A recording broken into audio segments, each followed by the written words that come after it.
नमस्कार, खेल समाचार में आप सभी का स्वागत है। मैं हूं गौरव कुमार और आइए सबसे पहले नजर डालते हैं क्या है इस वक्त की स्पोर्ट्स हेडलाइंस। न्यूजीलैंड के खिलाफ कल से होने वाली वनडे सीरीज से पहले भारतीय क्रिकेट टीम को लगा बड़ा झटका। चोटिल श्रेयस अय्यर श्रृंखला से हुए बाहर।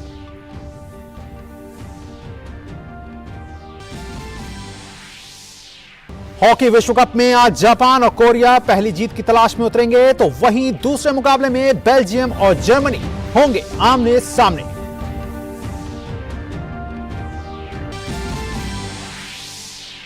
इंडिया ओपन बैडमिंटन प्रतियोगिता में लक्ष्य सेन ने एच एस प्रणॉय को हराकर खुद को बढ़ाया आगे। वहीं अब से थोड़ी ही देर बाद सिंधु और साइना भी करेंगी अपने अभियान का आगाज। ऑस्ट्रेलियन ओपन में आंद्रे रूबलेव और अरिन सबालेंका ने दूसरे दौर में बनाई जगह। वहीं आज नोवाक जोकोविच का पहले दौर में स्पेन के रॉबर्टो कार्बेलेस बायना से मुकाबला। और आइए अब खबरों को विस्तार से देख लेते हैं और शुरुआत करते हैं क्रिकेट की खबर के साथ। भारतीय क्रिकेट टीम 3 मैचों की वनडे सीरीज में श्रीलंका का सफाया करने के बाद अब न्यूजीलैंड की मेजबानी करने को तैयार है। दोनों टीमों के बीच 3 मैचों की वनडे सीरीज के बाद इतनी ही मैचों की T20 सीरीज भी खेली जाएगी। इस सीरीज में आईसीसी वनडे रैंकिंग में नंबर 1 के लिए भी जंग होगी। दोनों टीमों के बीच पहला मुकाबला कल यानी बुधवार को हैदराबाद में खेला जाएगा।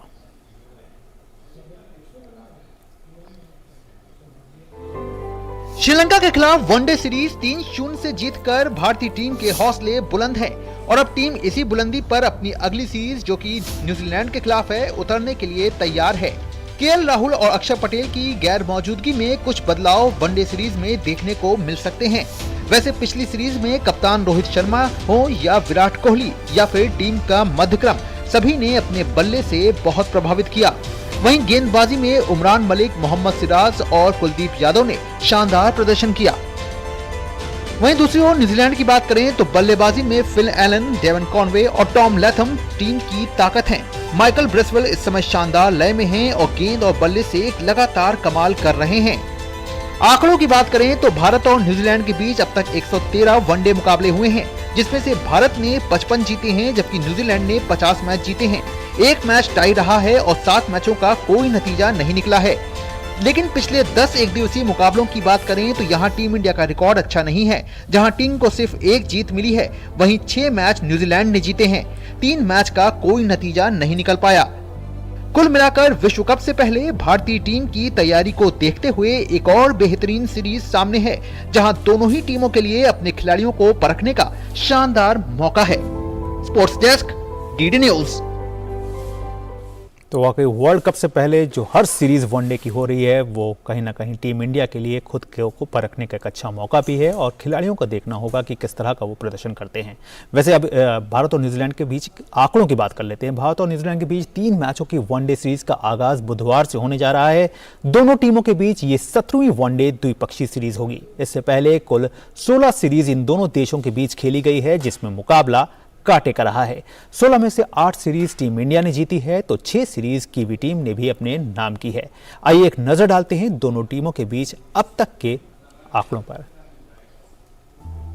3 मैचों की वनडे सीरीज में श्रीलंका का सफाया करने के बाद टीम इंडिया की नजर अब न्यूजीलैंड के खिलाफ होने वाली आगामी वनडे सीरीज जीतने पर लगी हुई है। दोनों ही टीमों के बीच 3 मैचों की वनडे सीरीज की शुरुआत बुधवार से होने जा रही है। इसके बाद दोनों टीमों के बीच 3 T20 मैचों की सीरीज भी खेली जाएगी। इस सीरीज में आईसीसी एक दिवसीय रैंकिंग में नंबर 1 के लिए जंग होगी। रैंकिंग में चौथे स्थान पर मौजूद भारतीय टीम की कोशिश इस सीरीज में तीनों मैच जीतकर रैंकिंग में अपनी स्थिति सुधारने की होगी। वहीं टीम शीर्ष पर अपने स्थान को और मजबूत करने के इरादे से उतरेगी। दोनों टीमों के बीच ये 17वीं वनडे द्विपक्षीय सीरीज है। इससे पहले कुल 16 सीरीज इन दोनों देशों के बीच खेली गई हैं। 8 सीरीज टीम इंडिया के नाम रही जबकि 6 सीरीज कीवी टीम ने अपने नाम की हैं। वहीं 2 बार सीरीज बराबरी पर समाप्त हुई है। लेकिन इन सभी आंकड़ों के बीच सबसे खास बात यह है कि न्यूजीलैंड की टीम पिछले करीब 35 साल में भारतीय सरजमी पर एक भी द्विपक्षीय वनडे सीरीज अपने नाम नहीं कर पाई है। न्यूजीलैंड की टीम ने भारतीय सरजमी पर कुल 6 वनडे सीरीज खेली हैं। खास बात यह है कि आज तक कीवी टीम को सफलता हाथ नहीं लगी है। आखिरी बार 2017 और 18 में भारत में दोनों देशों के बीच खेली गई सीरीज मेजबान टीम ने 2-1 से अपने नाम की थी। अब देखना ये होगा कि क्या कीवी टीम अपने 45 साल पुराने रिकॉर्ड को बदल पाती है या नहीं। अगर ओवरऑल दोनों टीमों के बीच head to head one day records पर नजर डालें तो भारत और न्यूजीलैंड के बीच अब तक कुल 113 वनडे मुकाबले हुए हैं, जिनमें भारत ने 55 में जीत हासिल की है तो वहीं न्यूजीलैंड की टीम 50 मुकाबले जीती है। एक मैच दोनों ही टीमों के बीच टाई रहा और कुल 7 मैच बेनतीजा समाप्त हुए। बात अगर खिलाड़ियों की करें तो भारत की ओर से न्यूजीलैंड के खिलाफ वनडे में सबसे ज्यादा रन सचिन तेंदुलकर के नाम है। सचिन ने न्यूजीलैंड के खिलाफ 42 मैचों में 1750 रन बनाए हैं। वहीं सक्रिय बल्लेबाजों में भारत की ओर से विराट कोहली ने सबसे ज्यादा 26 मैचों में 1378 रन बनाए हैं। न्यूजीलैंड की ओर से भारत के खिलाफ वनडे में सबसे ज्यादा 1385 रन रॉस टेलर ने बनाए हैं। सक्रिय कीवी बल्लेबाजों में केन विलियमसन ने 28 मैचों में 1078 रन बनाए हैं। मौजूदा खिलाड़ियों में मोहम्मद शमी ने न्यूजीलैंड के खिलाफ 10 मैचों में 21 विकेट चटकाए हैं। इसी तरह कीवी टीम की ओर से टिम साउदी ने 24 मैचों में 35 विकेट झटके हैं। श्रीलंका के खिलाफ शानदार बल्लेबाजी कर प्लेयर ऑफ द सीरीज का खिताब जीतने वाले विराट कोहली पर इस सीरीज में सभी की निगाहें हैं। कोहली की कोशिश अपनी शानदार फॉर्म को बरकरार रखने की होगी। कोहली वनडे प्रारूप में न्यूजीलैंड के खिलाफ 1500 रन बनाने वाले दूसरे भारतीय बल्लेबाज बनने से 122 रन दूर है। वहीं भारतीय कप्तान रोहित शर्मा वनडे सीरीज के दौरान एक बड़ी उपलब्धि अपने नाम कर सकते हैं। वे इस सीरीज में 10,000 रन पूरे कर सकते हैं और ऐसा करने वाले वे छठे भारतीय बल्लेबाज बन जाएंगे। फिलहाल वनडे में उनके खाते में 9,555 रन हैं। Sports desk, DD news. तो ये आंकड़े हमने देखे और इन्हीं आंकड़ों को अगर बढ़ा दें तो 2010 से लेकर अभी तक भारत ने अपनी सरजमी पर 25 वनडे सीरीज खेली हैं, जिसमें से टीम ने 22 में जीत दर्ज की है। यानी कि वनडे में भारतीय टीम का अपने घर पर दबदबा जो है वो पूरी तरह से बरकरार है। बहरहाल अब बात कर लेते हैं श्रेयस अय्यर की। न्यूजीलैंड के खिलाफ 3 मैचों की वनडे सीरीज के आगाज से एक दिन पहले भारतीय टीम को बड़ा झटका लगा है। चोट के कारण मध्यक्रम के बल्लेबाज श्रेयस अय्यर को सीरीज से बाहर होना पड़ा है। अय्यर की जगह रजत पाटीदार को रिप्लेसमेंट के तौर पर शामिल किया गया है। बीसीसीआई ने एक बयान जारी करके ये जानकारी दी। उन्होंने बताया कि रिहैब के लिए श्रेयस अय्यर को बेंगलुरु स्थित नेशनल क्रिकेट अकादमी भेजा गया है। और अब बात कर लेते हैं बैडमिंटन की। दिल्ली में चल रही इंडिया ओपन बैडमिंटन प्रतियोगिता में आज पुरुष एकल वर्ग में एचएस प्रणॉय का सामना लक्ष्य सेन से हुआ, जहां लक्ष्य सेन ने बाजी मारते हुए मुकाबले को 21-14, 21-15 से अपने नाम किया। गौरतलब है कि इससे पहले मलेशिया ओपन में ये दोनों खिलाड़ी पहले दौर में एक बार और भिड़े थे, जहां प्रणॉय ने बाजी अपने नाम की थी। वहीं साइना नेहवाल भी आज अपने अभियान की शुरुआत करेंगी। साइना का पहले दौर में सामना डेनमार्क की मिया प्लिशफील्ड से होगा। पूर्व विश्व चैंपियन भारत की पीवी सिंधु अपने अभियान की शुरुआत आज ही करेंगी। सिंधु का पहले दौर में सामना थाईलैंड की सुपानिदा केथोंग से होगा। सिंधु एड़ी की चोट के चलते अगस्त में कॉमनवेल्थ गेम्स के बाद से नहीं खेली थी। सिंधु ने भी चोट से उबरने के बाद लंबे समय में मलेशिया ओपन में वापसी की थी, लेकिन स्पेन की कैरोलिना मारिन ने उन्हें पहले दौर में हराकर बाहर कर दिया था। भारतीय बैडमिंटन स्टार खिलाड़ी पीवी सिंधु को उम्मीद है कि भारतीय खिलाड़ी इंडिया ओपन 750 बैडमिंटन टूर्नामेंट में शानदार प्रदर्शन करेंगे। सिंधु से खास बात की हमारी संवाददाता सुचित्रा ने। इस वक्त हमारे साथ हैं भारत की सफलतम बैडमिंटन खिलाड़ी पीवी सिंधु। सिंधु, दुनिया में आप कहीं भी खेलें, लेकिन भारत में खेलना हमेशा बेहद खास होता है, तो इंडिया ओपन किस तरह से बेहद खास हो जाता है आपके लिए? तो ऑफकोर्स इंडियन ओपन हमेशा हमारे लिए बहुत इम्पॉर्टेंट है, क्योंकि होम ग्राउंड में खेल रहे हैं, इंडिया में खेल रहे हैं, तो वो एक्साइटमेंट ही बहुत अलग है। तो इस बार for the first time it is also 750, तो मतलब मैं बहुत साल खेली थी इंडियन ओपन और बहुत मेमोरीज भी है। और इस बार starting of the year Malaysia के बाद Indian Open and is also 750, really looking forward for it, क्योंकि मेमोरीज मतलब हार जीत तो होते रहते हैं। और 2017 में भी मैं कैरोलिना के साथ फाइनल्स खेली थी और वो क्राउड बहुत मतलब चीयर कर रहे थे, तो वो मतलब वो बहुत अलग था मेरे लिए। And I mean I really been super excited, क्योंकि वो crowd when they shout and support you, I think it's the level of excitement is different. इस बार जो खिलाड़ी पार्टिसिपेट कर रहे हैं भारत के, उनमें से किस किस के आपको खिताब जीतने की उम्मीद है? किन से हम उम्मीद रखें कि वो भारत को एक जश्न मनाने का मौका दें? मतलब बहुत प्लेयर्स है, टॉप 10 में डबल्स है और सिंगल्स भी है। प्रणॉय भी बहुत अच्छा खेल रहा है, लक्ष्य भी बहुत अच्छा खेल रहा है, तो बहुत मेन सिंगल्स है and of course men doubles, mixed doubles, women singles. So I hope that we all do do well, क्योंकि मतलब you never know, I mean it depends on that particular day, कौन अच्छा खेलेगा वो जीतेगा. तो I just hope and wish that we Indians will perform really well and get some medals for the country. Crowd के लिए कोई message, क्योंकि हॉकी को बहुत अच्छा सपोर्ट मिल रहा है क्राउड का, और हमें वो इंडिया के फर्स्ट मैच में देखने को भी मिला. तो बैडमिंटन के लिए जो फैंस हैं उनके लिए क्या मैसेज देना चाहिए? ऑफ कोर्स बस यही कहना चाहती हूँ कि I hope everybody comes and cheer for all the Indian players, क्योंकि it is for the first time going to be the 750, and I'm sure you are going to see some amazing matches here, क्योंकि top players आने वाले हैं. तो I hope all of them come and watch us play and support us. अब बात कर लेते हैं हॉकी की. FIH हॉकी विश्व कप में आज 2 मुकाबले खेले जाएंगे. पूल बी में आज दिन के पहले मैच में जापान और कोरिया की टीम आमने सामने होंगी. दोनों टीमों ने अब तक एक मैच खेले हैं, जिसमें दोनों को ही हार का मुंह देखना पड़ा है. आज के मैच में दोनों टीमें टूर्नामेंट में पहली जीत हासिल करना चाहेंगी. वहीं दूसरे मुकाबले में जर्मनी का सामना बेल्जियम से होगा. दोनों टीमें आज दूसरी जीत की तलाश में मैदान में उतरेंगी. ये दोनों ही मैच भुवनेश्वर में खेले जाएंगे. ओडिशा में चल रहे हॉकी विश्व कप में ग्रुप ए में सोमवार को ऑस्ट्रेलिया और अर्जेंटीना के बीच मुकाबला 3-3 की बराबरी पर खत्म हुआ. इस मैच के बाद दोनों टीमों के पास 2 मैच के बाद 4 अंक हो गए हैं. हालांकि बेहतर गोल डिफरेंस के आधार पर ऑस्ट्रेलियाई टीम अंक तालिका में शीर्ष पर है. इस मैच में ऑस्ट्रेलिया के लिए हेवर्ड जेरेमी ने 9वें, बेल डेनियल ने 29वें और गोवर्स ब्लैक ने 57वें मिनट में गोल किए. वहीं अर्जेंटीना के लिए डोमिन थॉमस ने 18वें, कैसोला माइको ने 32वें और फेरेरियो मार्टिन ने 48वें मिनट में गोल किए. वहीं सोमवार शाम खेले गए एक अन्य मुकाबले में फ्रांस ने दक्षिण अफ्रीका को 2-1 से हराकर विश्व कप में अपनी पहली जीत हासिल की. फ्रांस के लिए 7वें और 56वें मिनट में चार्लेट विक्टर ने गोल किया. वहीं दक्षिण अफ्रीका के लिए ब्लू चैंप कॉर्नर ने 15वें मिनट में गोल किया. हालांकि पूल ए में तीसरे स्थान पर मौजूद फ्रांस के लिए अगले दौर का सफर आसान नहीं होगा. वहीं इस मैच में हार के बाद दक्षिण अफ्रीका के अगले दौर में पहुंचने की संभावना लगभग खत्म हो गई है.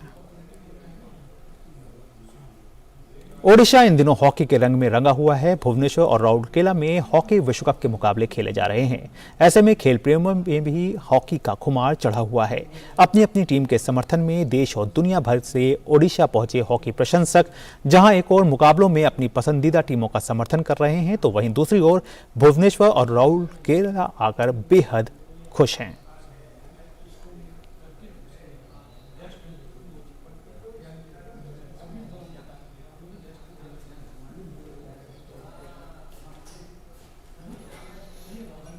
We're very enthusiastic people, and wherever we go, we see someone he asks where you're from and what are you coming to do for the hockey, or yes. And when we come to the stadium last day, it was great. India wasn't playing, but it was still full and very enthusiastic. So it's great. So you're enjoying here? Yeah, I'm enjoying it very much. हम आए हैं, कोई कौन सा team है हमको फर्क नहीं पड़ता. हम लोग मेज़बान टीम है तो हम प्रमोट करने आए हैं. अभी तो ग्लोबल विलेज है, तो जो भी बाहर की टीम आए हैं सबको हम वेलकम करते हैं और उनको इंस्पायर करने के लिए हम लोग आए हैं. बहुत बहुत अच्छा लग रहा है. पहली बार भी अच्छा हुआ था, लेकिन इस बहाने चलो हमारे भुवनेश्वर बहुत सुंदर हो गया, वो सबसे बड़ी बात है. Yes, we came here. It's the first time in India. We love it. We like Bhubaneswar. It's very nice place, and we're going to enjoy it. I think I can see that people are hockey mad. In South Africa, the stadiums aren't that big, and the support is not as big. So we're very excited, and we're supporting our son. Yes, he's a youngster in the team. He's recently been selected for South Africa, and so we're holding thumbs for him to do well. He's Jacques van Tonder, number 33. Hockey विश्व cup के league मुकाबले चल रहे हैं. भारत का अगला मुकाबला Wales के साथ होगा, जो भुवनेश्वर के कलिंगा स्टेडियम पर खेला जाएगा. मैच से पहले आज वेल्स की टीम के खिलाड़ी भुवनेश्वर के Kalinga institute of social sciences पहुंचे, जहां पर 26 स्कूल के बच्चों ने खिलाड़ियों का जोरदार स्वागत किया. इस मौके पर वेल्स के खिलाड़ियों ने बच्चों के साथ हॉकी का अभ्यास भी किया और उन्हें जरूरी टिप्स भी दी. इस अवसर पर डिप्टी ब्रिटिश हाई कमिश्नर निक लो और किस इंस्टीट्यूट के संस्थापक डॉक्टर सुमंता भी मौजूद रहे. We like to talk about football coming home when it comes to England. I get a sense hockey's come home coming to Bhubaneswar. I cannot, and Ruokela as well, so I don't want to upset anyone in Ruokela. Coming to Odisha, I can't think of anywhere better for it. There's an immense passion for the game here. You've got world-class facilities of which all Odisha people can be very proud. And I think you're going to be the most marvellous host to this tournament, to which we're all really looking forward. I know it started, but there's so much still to come, including the big matches in the knockout phases. So if you haven't yet got a ticket for a game, get one as quickly as possible. We are very much happy that His Excellency Deputy High Commissioner of UK visiting this area, interacting with the entire hockey player of Wales, and we have invited students from the 20 schools to interact with these hockey players and also to play the hockey with these players of Wales. So we are very much happy that Deputy High Commissioner arrived and also did the right things and spoke the right things in the midst of all of us. और hockey विश्व cup पर और अधिक जानकारी के लिए सीधे चलते हैं भुवनेश्वर, जहां हमारे साथ जुड़ रहे हैं हमारे खेल संवाददाता मुकेश शुक्ला। मुकेश, हमने आपकी रिपोर्ट्स भी देखी और जिस तरह से आपने तमाम बातों का जिक्र किया, खैर ओडिशा जिस तरह से रंगा हुआ है हॉकी के रंग में, वो भी हमने तस्वीरें देखी। लेकिन अब भारत के सामने चुनौती वेल्स की है। 19 तारीख को मुकाबला है, कैसे देखते हैं उस मुकाबले को लेकर के? भारतीय टीम की क्या कुछ तैयारी है और आपको क्या कुछ लग रहा है, क्योंकि आप बेहद करीब से भारतीय टीम को देख रहे हैं, तो किस तरह का एक मोटिवेशन उनके सामने है, क्योंकि अपने होम क्राउड के सामने खेल रहे हैं, किस तरह से सारी चीजें वहां पे डेवलप हो रही हैं?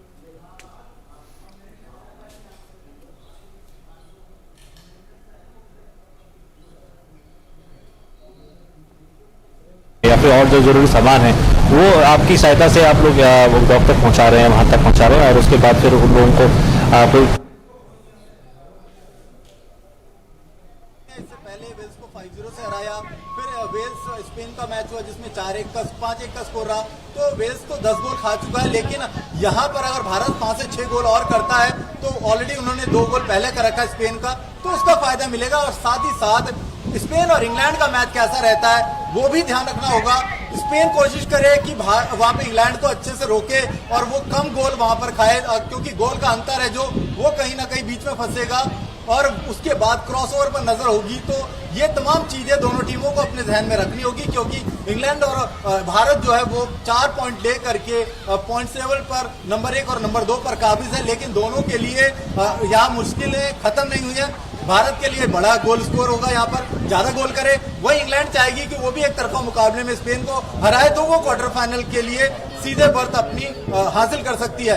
ऐसे में ये क्वेश्चन यहाँ पर देखने को मिलेगी। और जैसे जैसे पूल आगे बढ़ा, आज से ही दिलचस्पी है। सिर्फ पूल सी की स्थिति साफ है जहाँ नीदरलैंड ने क्वालिफाई किया, बाकी ए, बी और डी की जो बात करेंगे वहां पर कश्मकश है। कुछ फैंस है, इनसे भी जान लेते हैं, ये भी काफी यहाँ पर है। कैसे देखते हैं इस मैच को, कितना एक्साइटमेंट है?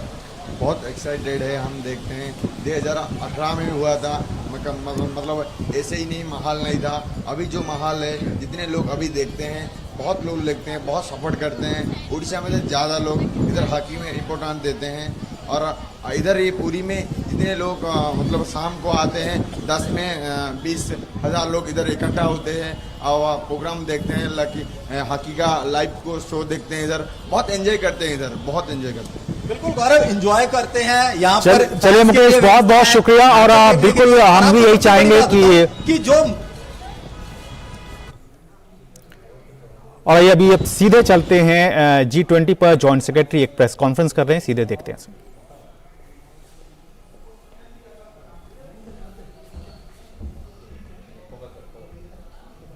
Very good panel, and the discussion was of high quality. The idea of having that workshop is to get inputs into the main theme that we are working on. So they deliberated on various financing models that are successful across the globe. They gave successful examples from different countries like US, about Mexico's successful municipal bond program. So that was very helpful. So all the inputs that we gained will also be used for polishing the principles that we are working on. And the Second important deliberation within that workshop was on capacity building. That is how the urban and the municipal government employees or the various stakeholders in that ecosystem and their capacity building for attracting finance, especially the private sector finance. So that was the main theme there. That was followed up by a cultural program there for about 30 minutes. It was a medley comprising of Shiv Vantana, all the traditional Maratha historical folklore, and then it's a mix of everything. That was very highly appreciated by the delegates, and many of you might have already seen in the social media that they went up to the extent of joining the dancers there. So it was a very high engagement was there for that. On the second day, that is today, we had sessions here. So the first session was on the infra tracker. So as all of you know, that's a legacy work which is happening across various presidencies. This year we have proposed some improvements on that. So there was a discussion on that. And then there was another major thing that is discussed on the capacity building itself, where Asian Development Bank is developing a framework for giving training and various capacity building measures for the urban administration. Then that was followed by another discussion on there's a issue called GI Hutch, which is again legacy work which is coming from different presidencies. So, and then finally we had the valedictory just now. So that is about the sessions and then the flow of events for the last 2 days. And as I said in the beginning, there was large participation in fact. So we had 64 delegates from 18 member countries physically present, and there are representatives from 8 guest countries and 8 international organizations who took active participation and shared their inputs and suggestions. It was an engaging 2-day event, and we hope that the next meeting, which is scheduled in March, all these inputs will be processed, and we will be delivering actually the draft versions of whatever we intend to do. So apart from this, the delegates appreciated the Indian hospitality right from welcome at the airport, and they are in fact highly appreciative of Punekars' welcome that they got, and they highly appreciated the beauty of the city and how clean it is. So I would stop here and look forward to discussing it. So, myself, Aman from ANI. You spoke about the priority of IWG was discussed in the meeting. If you could put some light on that priority part. Okay, I would not be able to share the. तो आप ये पुणे से देख रहे थे joint secretary की press वार्ता, जो कि G20 के इंफ्रास्ट्रक्चर वर्किंग ग्रुप की बैठक पर उन्होंने प्रेस वार्ता की, और बैठक के दौरान कई अहम मुद्दों पर उन्होंने बताया कि चर्चा हुई। ADB के फ्रेमवर्क पर भी चर्चा हुई। बहरहाल खेल समाचार में फिलहाल इतना ही। हमारी पूरी स्पोर्ट्स टीम को दीजिए इजाज़त। नमस्कार।